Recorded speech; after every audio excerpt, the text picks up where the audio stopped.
Hi, this is a foreigner in the Philippines. Still looking at the idea of relationships and how they work. But of course, there are more relationships than just strictly between man and woman on a basis of how does the opposite sex relate to the opposite sex. So what I was really looking at was how do you make up once you've had the breakup?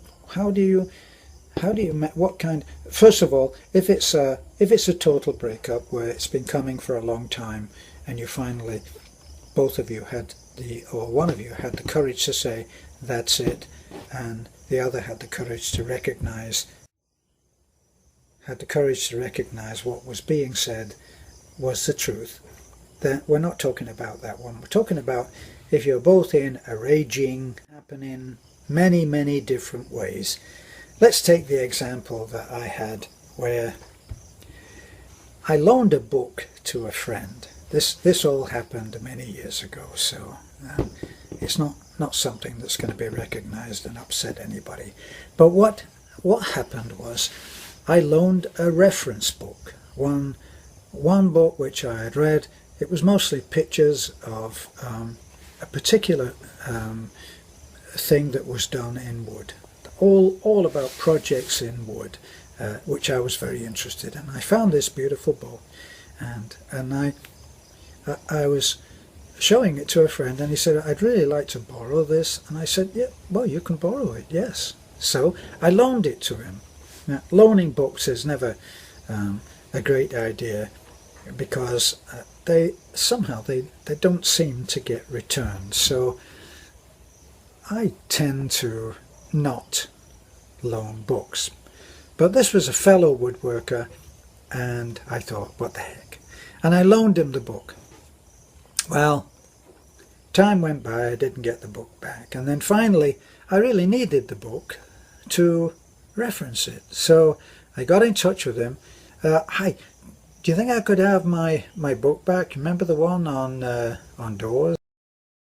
You gave me that book. So I said, no, I didn't give you the book because it's a reference book.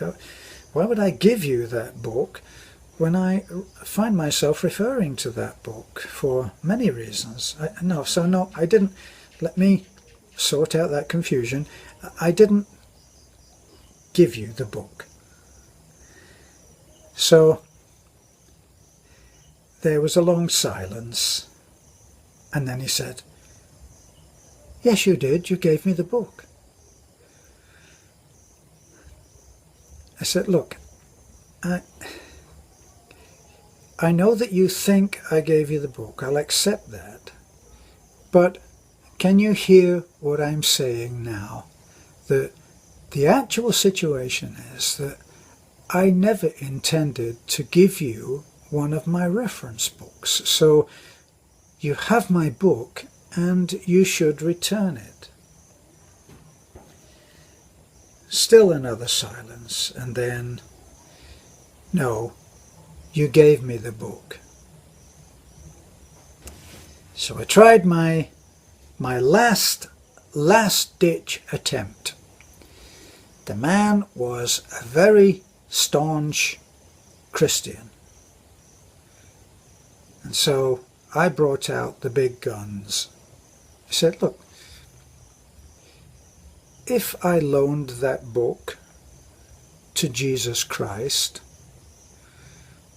and when I asked it for it back, if he said to me, 'But you gave me the book,' and I said, 'Jesus, Mr. Christ, I didn't give you the book.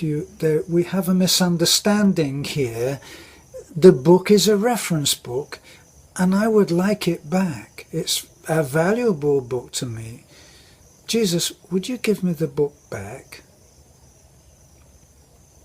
Now," I said to my friend, "do you think that Jesus would say, 'No, you gave me the book'?" Another silence. "No, thank you for pointing that out in a religious way, but you gave me the book. So at that point, I gave up. It was an impasse. It was a bad situation because, in my view, he was keeping something which was the equivalent of stealing from me, because I didn't agree for him to have it. I explained very clearly how he was mistaken, and I asked him for the return of the book in his terms as a Christian. Well, the impasse stayed between us for a long, long time. I didn't get my book back, of course, but over time, when I thought about it, I thought, I wonder why he would be so adamant that I had given him the book. And in retro, when I looked back at his reactions and what he said, and how he just came back with, you gave me the book, I realized something very important. He had lost my book. The fact was, he didn't have my book anymore, so he couldn't give it back. Now, how do you get over something like that? Now, here's a situation where, in fact, there were lies, there were betrayals, there were letdowns, there were upsets. Probably between two men, that's about as bad as it gets, unless one's been sleeping with the other's wife or something like that. Right, so how do you get over that? Well, there are two methods which you can use. One I called the post-mortem method. You take the incident, you talk to the person, you take the incident, and you lay it out on the slab, and you do, well, you said this, and he says, no, I said that, and you said this, and then when we talked about this, I thought you meant, that's the post-mortem. You put the body on the slab and then you pick it apart, each with his own scalpel. Or you can simply move on. The best way that I've found of moving on is this. I called the man up and I said, look, this is Terence. I know that we have a serious disagreement and that you feel, probably like I do, that it's never going to heal. But the more that I think about it, the more I think that our friendship, the friendship that we used to enjoy before this incident, this disagreement between us right now, that friendship is more important than the disagreement. It's more important that I have you as a friend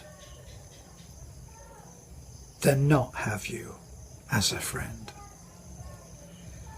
Now, I feel that I'm right, so I can understand that you feel that you are right. So, can we just move on? Can we just put this behind us? Can we say that being friends is more important than trying to prove that we are right or that you're wrong or any of that? Can we just move on? And he said, I would like that. Now, straight away, I moved on to, so how are you doing? What's new? As if the whole thing didn't exist anymore. Now, that's the opposite of the post-mortem method. It's a little bit scratchy at first, but eventually, as you talk, the old relationship, the old friendship surfaces and you bond together again with some relief. It was just a damn book, that's all, on my side. And it was something that he just wanted to forget on his side. So we rescued the friendship.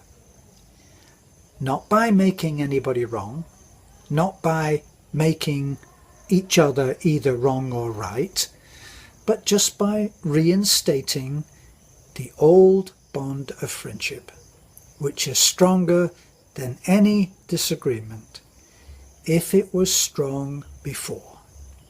That's the point. If it was a strong relationship before, you can just reinstate it by moving on. As long as no one has to take the blame. As long as you say, there is a confusion, to hell with the confusion, I want you as a friend. And it probably will work for almost any friendship, relationship, love affair, marriage, engagement, almost anything. If you just say that whatever it was that was between us, put it to one side because I just want you back in my life. And not many people can deny you that if you say it like that, because you're speaking from the heart, and anybody that hears from the heart will recognize it. Hope that was a help. This is a foreigner in the Philippines. Bye for now.